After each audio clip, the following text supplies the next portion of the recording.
وقت کا بادشاہ حضرت عمر رضی اللہ تعالی عنہ کا پوتا ایک سبق آموز واقعہ۔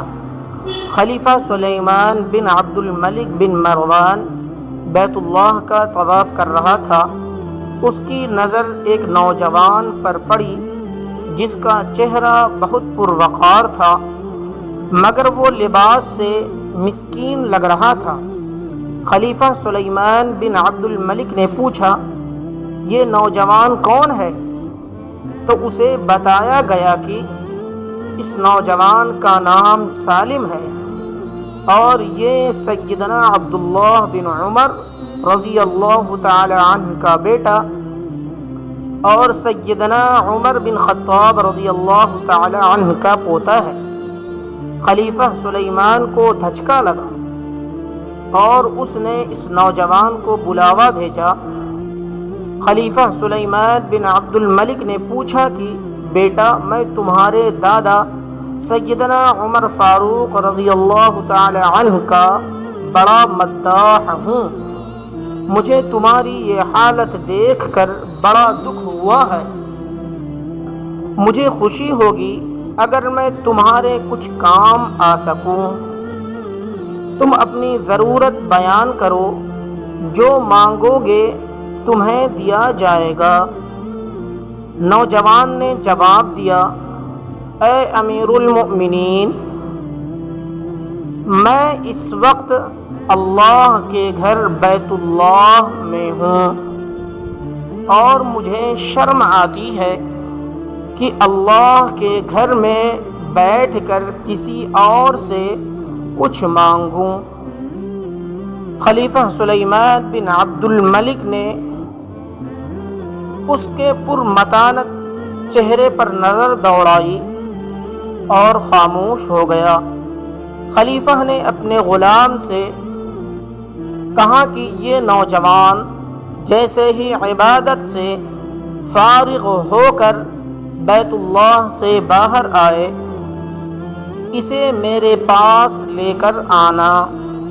سالم بن عبداللہ بن عمر جیسے ہی فارغ ہو کر حرم کعبہ سے باہر نکلے تو غلام نے ان سے کہا کہ امیر المؤمنین نے آپ کو یاد کیا ہے۔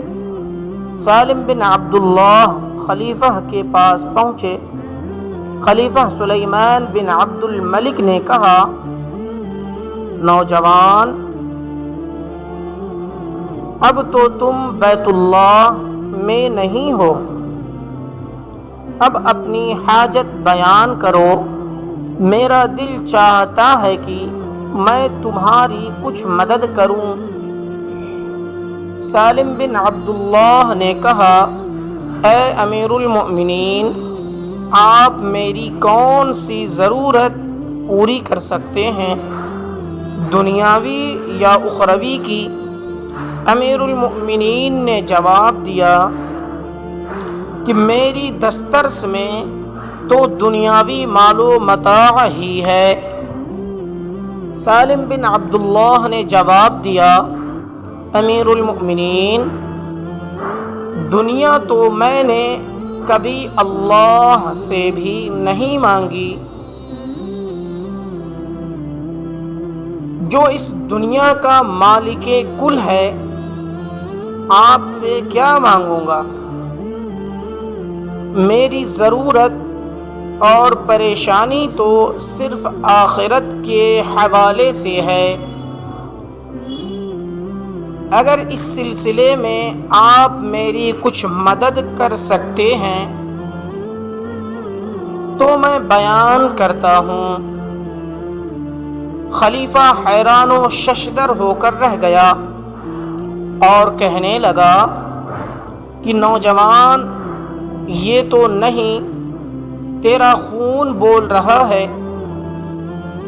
خلیفہ سلیمان بن عبد الملک کو حیران اور ششدر چھوڑ کر سالم بن عبداللہ وہاں سے نکلے اور حرم سے ملحقہ گلی میں داخل ہوئے اور نظروں سے اوجھل ہو گئے۔ یوں ایک نوجوان حاکم وقت کو اور ہم تمام ناظرین و سامعین کو آخرت کی تیاری کا بہت اچھا سبق دے گیا۔ باری تعالی ہم سب کو صراط مستقیم پر خاتمہ نصیب فرمائے، آمین۔ اسی طرح کے مزید واقعات کو پڑھنے اور سننے کے لیے ہمارے چینل کو سبسکرائب کریں۔ دعاؤں کا طلبگار بندہ